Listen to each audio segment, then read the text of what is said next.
This crossword's really tough. What's a 7-letter word for relative of Kreslitze? What about MAGA follower? 4 letters. I can think of plenty of 4-letter words for that, but I don't think any of them are right. Okay, this one. Striker or Over or Roger in a 1980 movie. 5 letters and over is spelled with a U in the middle. What curiosity might put mittens in? That was 12 letters and I have no idea. And this one's impossible. Member of the Cupressaceae family. 7 letters. It's been a while since I've been this stumped by a crossword. But it's been a while since I've seen you. Volume 2 is still here, still weird, still going strong. We recently had our big fundraiser for the year, The Great Give. And during that time, we had a happy hour down at Cafe 9 downtown, with music and raffles. Why don't we take a look?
I'll be a girl home to you.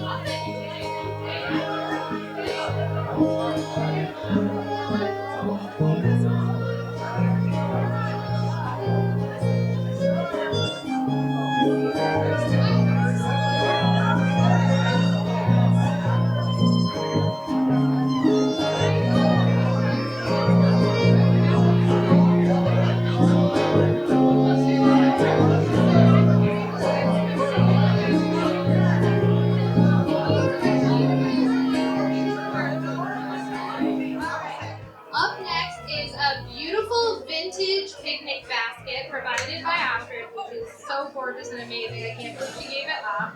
And it also is filled with homemade jam. So that's really amazing. I hear she has more homemade jam if you want more of it. Alright.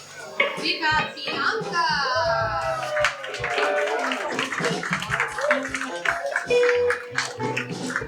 I really appreciate you guys coming, and I hope to see you all soon in the bookstore. Thanks to your donations, we'll be able to keep the lights on and the books free for another year. Now, in case you missed out and you still want to donate, you can do so by visiting our website or going to the QR code on your screen now. And what your donations do is they allow us to keep hosting great events like our recent Pysanky workshop, where Haley taught us how to decorate festive eggs the Ukrainian way. Today we're learning to make Pysanky, which is a technique for decorating Easter eggs. It comes from Ukraine and Eastern Europe in general. So a lot of people see these eggs and they might assume that they're painted, but they're not painted. We're not going to use any paint today. They're decorated using a wax resist technique, which I'm going to explain. So start with your white egg. And then if you would like to, you can use a pencil to give yourself some little outlines, like guidelines, before you start. But once you've got your little pencil lines in, you are going to take one of these tools. This is called a kistka. It's a very low-tech device. Basically, it's a little metal funnel on a stick. And what you do with this is you have your candle, if you're going to light our candles, and you want to heat up both the front and the back of the little funnel in the candle flame. So you get it nice and hot, and then you have your lump of beeswax, and you're going to scoop little flakes of beeswax into the back of the funnel. It's very easy because it's hot. And then so the melted wax is inside the funnel, and it drips out of the tip, and that's what you use to draw. But once you've done that, I have a big basket in the back with jars of different colored dye, which I'm gonna pull out once people are ready. This dye is a bit stronger than your regular food coloring dye, so it only takes a minute for the colors to stick. You can dry it off with a paper towel.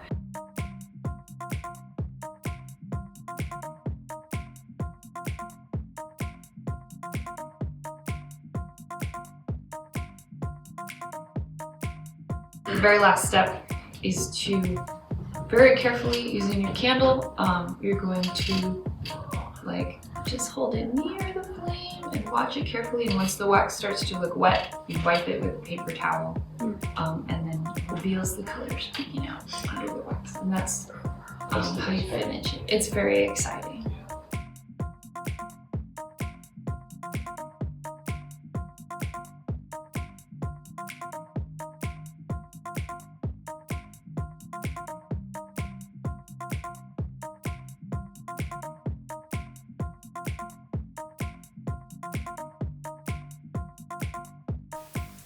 Wow. Those came out, dare I say, excellently. Not cool, man. Yeah, what the shell? Oh, hey, Perry. What are you, the pun police now? What? No. Okay. Yes, the pun was terrible. Leave the eggs puns for the breakfast menu at Denny's. But I'm talking about using eggs that way. Perry, people have been decorating eggs for centuries. Millennia, even. That doesn't make it right. I had an aunt who was a hen, and all she did was eat and lay eggs. Every egg was like a child to her. And these people are going to empty them out and paint them up like that? Actually, they're dyed. My aunt died laying an egg. People just have no respect for animals. Now, that's not true. In fact, at an event earlier this year, we learned about how to take care of cats in a fun and familiar way. Hi, I'm Archie, and I run a small business called Cat Haven Collective. Our mission is to educate folks about their cats and also to provide services to people on an income-based or sliding scale. What we are doing here tonight is Cat Jeopardy, which is not only a Jeopardy game, but also kind of an educational spin. So hopefully giving some people cat facts that they might have not had before this. Contrary to popular belief and depiction in media, cats are intolerant to this food.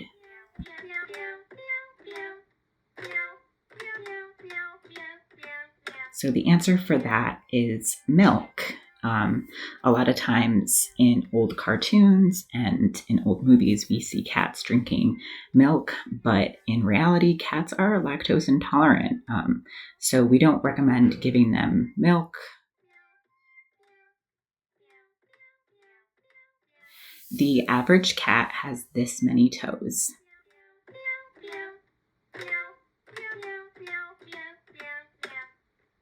An average cat has 18 toes.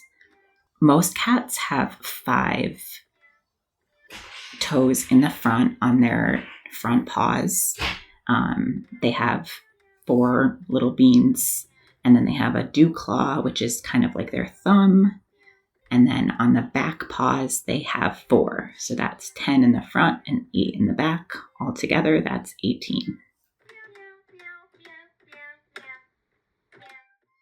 A cat exposing this part of its body means it trusts you, not that it necessarily wants to be pet there, and is sometimes called the Venus cat trap.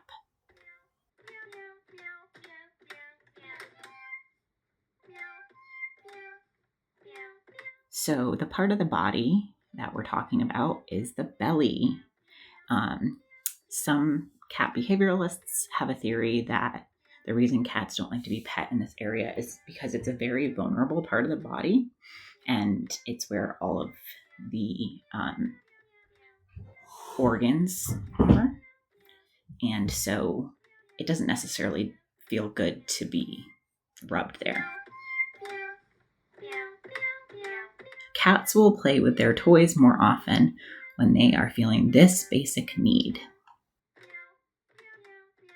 And so the answer to that is hunger.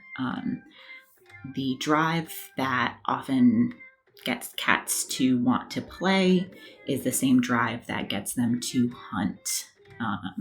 So a lot of times the way you get cats to play with things is to initiate with treats or with food. It's that prey drive that really motivates them. The reason this orange tabby cat loves lasagna so much is because he was actually born in the back of an Italian restaurant.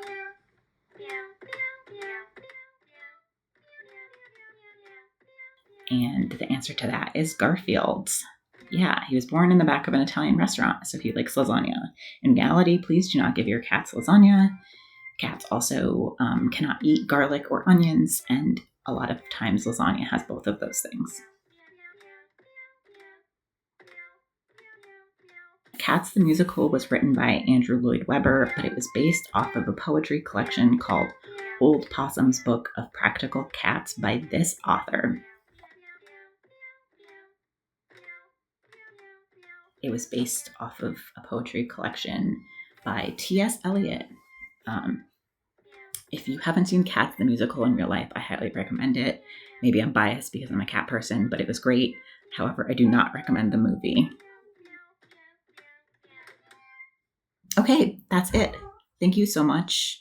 And if you want to stay in contact with us, you can follow us at Cat Haven Collective on Instagram, and our website is www.cathavencollective.com. Thanks so much. Cats can't have dairy. It's like every cartoon I've ever seen has lied to me. Man, cats have got you humans trained. No hungry cat is turning down a bowl of milk. It's not that they can't have it, it's that they shouldn't. When you're feeding people, you should take their dietary preferences into consideration, like the folks who run community dinner. I'm Hayden Guyard. I run the community dinner at Never Ending Books every second Thursday of the month. We started it back up because back in the fall when SNAP benefits were being cut, we wanted a space where people could bring food together, make some new friends, and then give food to those who don't have it. So it's been going really well, and we'd love to see you come to one.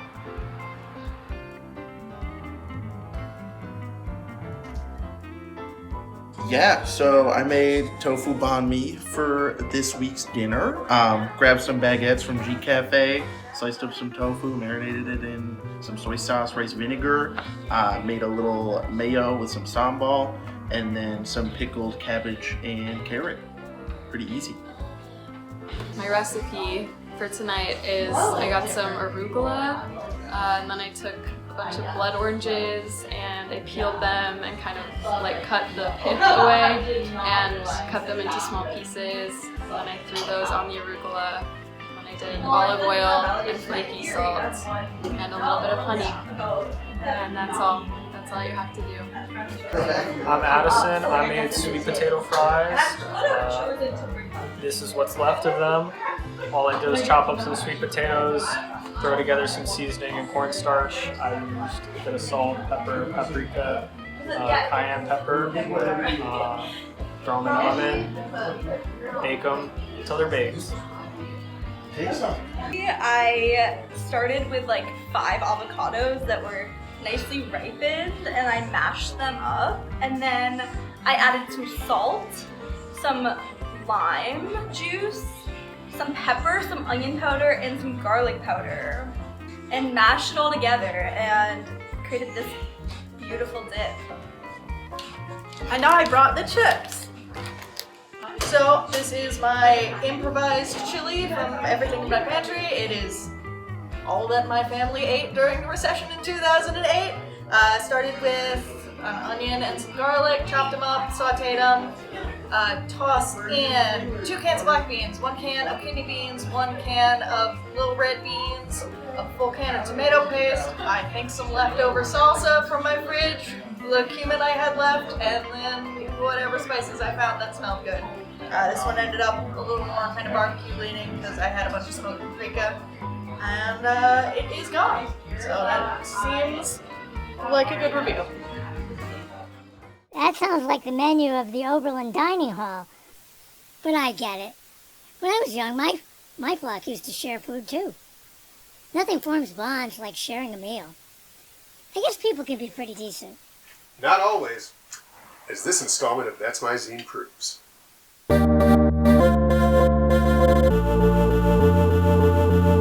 Hi folks, my name is Megan. I've been going to the New Haven Zine Scene for a couple years now, and I was inspired by my friend Alice to run the Middletown Zine Scene, and I've created a lot of cool stuff, and the reading that I'm about to do for y'all is one about public libraries, because I feel like as someone who spent a lot of money on my degree, which I feel like you don't need, depending on the position you're going for, you don't really learn about the things that comes with the nature of dealing with the public. And this series is something that I hope will educate other folks who are interested in going to library school. Yeah, thanks for sticking around. Okay, so let's jump right into it. I'll be reading you the Public Libraries issue number 1, The Joys, the Drama, and the Reality. The Public Library. The Joys, the Drama, and the Reality. Hi! Thank you for picking up the first issue. Public librarianship is no joke. I hope you find issue number 1 as funny and disturbing as I did. March 20th, 2020. The world, as we knew it, ended. Okay, not really, but it sure felt like it at the time. I can't believe it's been almost 6 years. Side note. I found out I got into grad school on March 19th. Go figure. It took me 3 tries to get in, but that's a story for a future issue. FYI, Mizzou's MLS degree was about $17,000 at the time. Back then, the library where I was working at reopened to the public shortly after Ned Lamont's order for non-essential businesses to either close or allow remote options. To maintain CDC guidelines, we asked patrons to use hand sanitizer and to mask before entering the library. What could go wrong? We had tables set up at the upper and lower entrances. The adult department was in charge of the upper entrance. The youth services department was responsible for the lower entrance. Usually, the shifts on the dreaded table were about 1 to 2 hours. Can you take a wild guess at which entrance patrons used the most? The majority of patrons understood and respected these guidelines. Folks often expressed their gratitude since we were one of the first libraries to open to the public. Yay!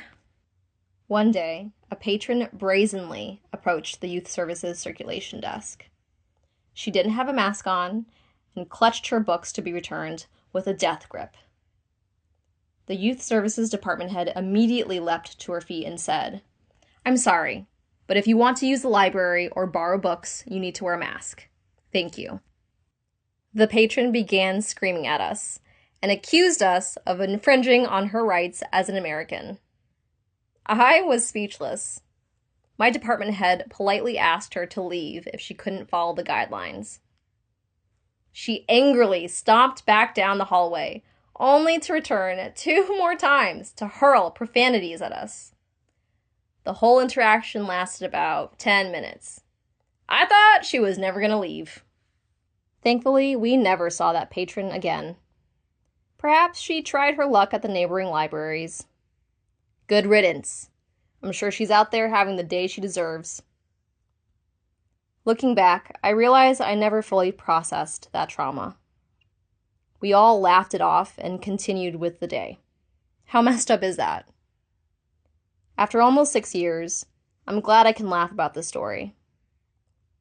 I applaud public librarians for all the wild things they put up with. That was the first issue of Public Libraries, The Joys, the Drama, and the Reality, and I hope that y'all liked it. If you're interested in seeing what I'm creating or joining for Middletown Zine Scene, you can always follow the Instagram page. It's Middletown Zine Scene, no spaces. And it's, for right now, it's second Fridays from 5 to 7. So, yeah, I hope to see y'all there. Bye. Yeah, people really showed their true colors during COVID. I was just relieved it drew some heat off the bird flu. We all squawked a lot easier when they pinned it on that bat. There were lots of mistakes that made COVID such a disaster, and I don't think it's fair just to blame the bats. You sound like you just hatched yesterday. People love blaming animals or other people or anything that's not them. In fact, I heard a reading at a recent open mic surgery that seems relevant. If you've never heard of poems before, let me walk you through it. Poems have a lot of twists and turns. For example, think of a dead monkey. That's sad, right? Now think of a dead monkey in a little tuxedo. That's kind of funny, right? But think of that dead monkey in a little tuxedo in a casket. Now it's sad again. And now think of 6 pallbearer monkeys. It's kind of funny again. But one of the pallbearers was his dad. He outlived his son. But while he was carrying the casket, his pants fell down. It's funny again. But then he tried to pull them up. It was the wrong time, and he dropped the casket. It's sad again. But the casket opened up, and there was no body inside. See, now it's a mystery. There was a long investigation into the missing monkey, and they found out that the monkey owed a lot of back taxes. And they think he faked his own death. And he would have gotten away with it, but he went to a taping of The Price is Right. He got called down to contestants' row, which is not where you want to be if you're hiding from the authorities. They were bidding on a washer and dryer. The last bid was $3,000, and the monkey was like, "That's way too much. I don't think so." He bid $1, and he got to go up on stage. He spun the big wheel, but he only got a nickel. See, it's sad again. And the authorities were waiting at the studio door. But you can't take a monkey to jail. So they took it to a vet, and the vet put it down. It's sad again, yeah. But right before that, they put him in a little tuxedo. Anyway, that's how poems are.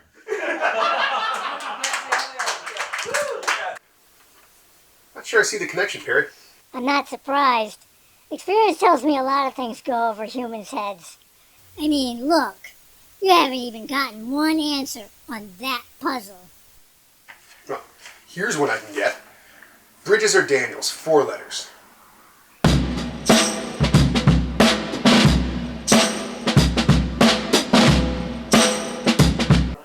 I first went to California in 1973, and Altamont happened near where I went.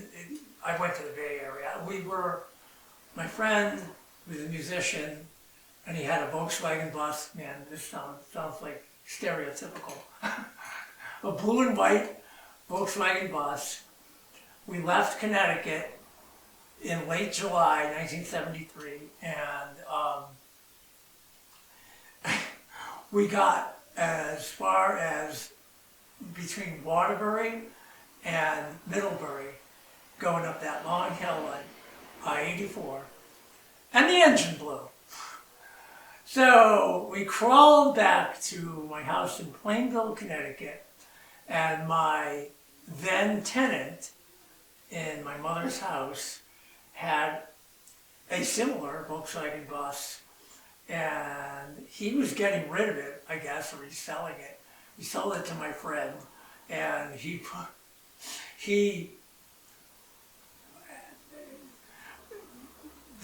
engines are in the back of those things, and so we were going to pull it out, but the bumper was in the way. So we sawed through the bumper to get the, you know. So now I guess the guy had this, you know, Volkswagen bus with no engine in it that was sitting in my mother's tenant's driveway, and we threw that engine in, and off we went. And we got to western Pennsylvania near a town called Brookville. We were going up and down, you know, the mountains of Pennsylvania, which are like, I don't know, from the Pleistocene period, these mountains up and down and up and down. You Pennsylvanians know what I'm talking about. The engine blew, and when it blew, it blew. There was no, gee, I wonder what happened to the engine. At the time, there was, the pistons were on the end of these things they call connecting rods. You folks don't know what those are all about, but it shot through the casing in the engine like a bullet, and it hit the back of the flap that you lift to service the engine. So that was done. So I don't know what we did. What did we do? We rented. I don't know what the hell we did with the van. I guess we just left it there. That's one part I can't remember. Thanks, Jeff. Well, that's about all the time we have for today. But one last thing, though. Throughout the months of April and May, our walls were lined with postcards featuring the photography of the late David Pilot. David was a friend of the space and a great New Haven artist whose photography perfectly captures the beauty of the city. Let's take a look at a few of them before we go. Thanks.